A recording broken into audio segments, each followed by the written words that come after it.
Hello friends, welcome to my YouTube channel that is Ecoshine. अगर आप इस YouTube channel पे नए हैं तो subscribe my channel and press the bell icon. इसकी वजह से जितने भी फ्यूचर में वीडियोस अपलोड होंगे उसकी नोटिफिकेशन आपको मिल जाएगी। तो चलिए वीडियो की शुरुआत करते हैं। आज की वीडियो में हम क्या देखने वाले हैं?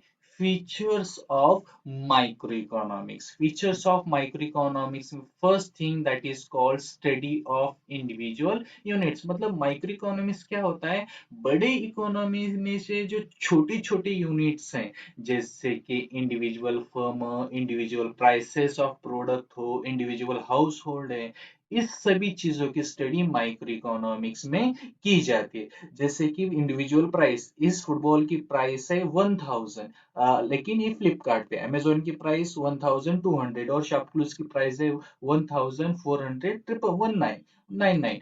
तो ये क्या करेगा कि एक ही प्रोडक्ट के जो इंडिविजुअल प्राइसेस है उसकी स्टडी डिटेल में माइक्रो इकोनॉमिक्स करेगा, जैसे कि इंडिविजुअल फर्म हो, इंडिविजुअल हाउस होल्ड हो। Then second theory is called price theory. हमने स्कोप ऑफ माइक्रो इकोनॉमिक्स में भी देखा कि माइक्रो इकोनॉमिक्स की मदद से जो प्रोडक्ट के प्राइसेस हैं वो डिटरमाइन किए जाते हैं, और जो फैक्टर्स ऑफ प्रोडक्शन का रिवॉर्ड है that is rent, wages, interest and profit, ये भी डिटरमाइन करने के लिए माइक्रो इकोनॉमिकल थ्योरीज यूजफुल होती हैं। इसीलिए माइक्रो इकोनॉमिक्स को हम प्राइस थ्योरी भी कहते हैं।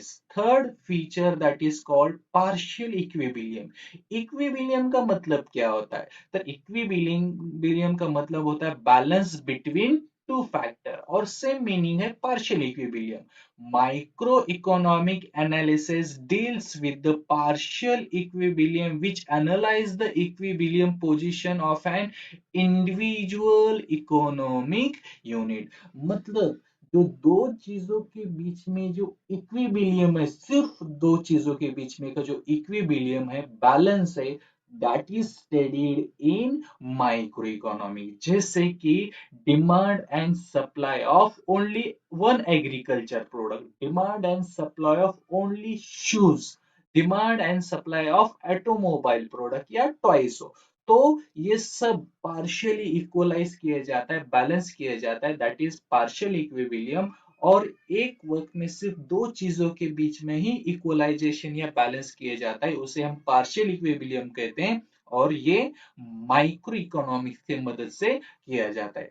Fourth feature is called based on certain assumption। जो जितने भी माइक्रो इकोनॉमिकल थ्योरीज हैं वो assumptions पे डिपेंड है, इतना हमको याद में रखना है। जैसे कि अदर थिंग्स रिमेनिंग कांस्टेंट, जैसे कि हमने law of DMU, law of demand, law of supply, इन सभी में क्या होता है, ये फंडामेंटल assumption हमको फॉलो करना पड़ता है। इसका मतलब जितनी भी assumption में दी वाली चीजें हैं वो हमको कांस्टेंट समझनी चाहिए। परफेक्ट कंपटीशन, ये परफेक्ट कंपटीशन ये भी एक इमेजिनरी मार्केट है, लिजाज fair policy, pure capitalism, full employment, ये सब चीजें है ना अजम्पशन है। तो माइक्रो इकोनॉमिक्स से ज्यादा जो थ्योरीज है वो अजम्पशन पे डिपेंड है। Then third is slicing method. Microeconomics uses slicing method for detail studies. Slicing मतलब क्या? It splits or divide the whole economy into small individual unit। जैसे कि मैंगो है, तो मैंगो हम पूरा के पूरा नहीं खा सकते, उसको हमको स्लाइसेस ही करने पड़ेंगे। वैसे ही माइक्रो इकोनॉमिक्स में पूरी यूनिट की स्टडी, हम बड़े बड़े यूनिट्स की स्टडी हम डिटेल में नहीं कर सकते, तो वो जो बड़ा यूनिट है हम छोटे यूनिट में डिवाइड करते हैं, और छोटे यूनिट में डिवाइड करके हम उसकी डिटेल स्टडी करते हैं, उसी को हम स्लाइस ऐसे कहते हैं।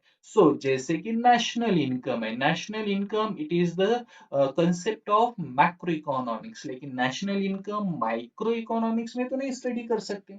इसीलिए तो जैसे कि समझ लीजिए कि चार बंदे हैं, शिल्पा प्लस ऐश्वर्या प्लस सलमान और अक्षय, इनकी जो इनकम है यहाँ पर है। तो इन्होंने सब जो जितना भी इंडिविजुअल इनकम कमाया है उनका हम एडिशन करेंगे तो हमको नेशनल इनकम मिल जाएगा। लेकिन हम क्या करेंगे, हर एक की अगर अलग अलग स्टडी करेंगे तो उसी को हम क्या कहेंगे, स्लाइस, इसे हम क्या कहेंगे, स्लाइस कहेंगे। तो माइक्रो इकोनॉमिक्स स्लाइस करके किसी भी चीज की स्टडी करती है, वो भी डिटेल में। उसके बाद है use of marginalism principle. The concept of marginalism is the key tool of micro economic analysis. लेकिन मार्जिनलिज्म मतलब क्या? Marginal means change brought in total by an additional unit. अगर हम किसी चीज में इनपुट में चेंज कर रहे हैं तो आउटपुट में क्या चेंज होता है? आउटपुट में अगर कुछ चेंज हो रहा है, उस चेंज को ही हम क्या कहेंगे? मार्जिनलिज्म कहेंगे। तो ये एक एक्सपेरिमेंटल मेथड है जिसमें चेक किया जाता है कि अगर हम एक XYZ चीज में चेंज कर रहे हैं तो उसका जो आउटपुट होता है, आउटपुट में क्या चेंज होगा, पॉजिटिव होगा या निगेटिव होगा। इसके लिए हम मार्जिनलिज्म टूल का यूज किया जाता है। Then next feature is analysis of market structure. Fifth chapter में है कि माइक्रो इकोनॉमिक्स में अलग अलग मार्केट हैं, जैसे कि परफेक्ट कंपटीशन हो, मोनोपोली हो, मोनोपोलिस्टिक कंपटीशन हो, ओलिगोपोली हो, ड्यूलोपोली है। ये सब माइक्रो इकोनॉमिक्स में स्टडी किए जाते हैं। देन लिमिटेड स्कोप, जैसे कि पहले स्कोप ऑफ माइक्रो इकोनॉमिक्स में हमने देखा है कि scope of micro economics limited only to the study of individual units. Microeconomics देश के सामने जो प्रॉब्लम है, पॉवर्टी हो, अनएम्प्लॉयमेंट हो या और कुछ हो, ये सब माइक्रो इकोनॉमिक्स में नहीं स्टडी किए जाते, क्योंकि it is the beyond the scope of micro economics. आज के लेक्चर में इतना ही। Thank you.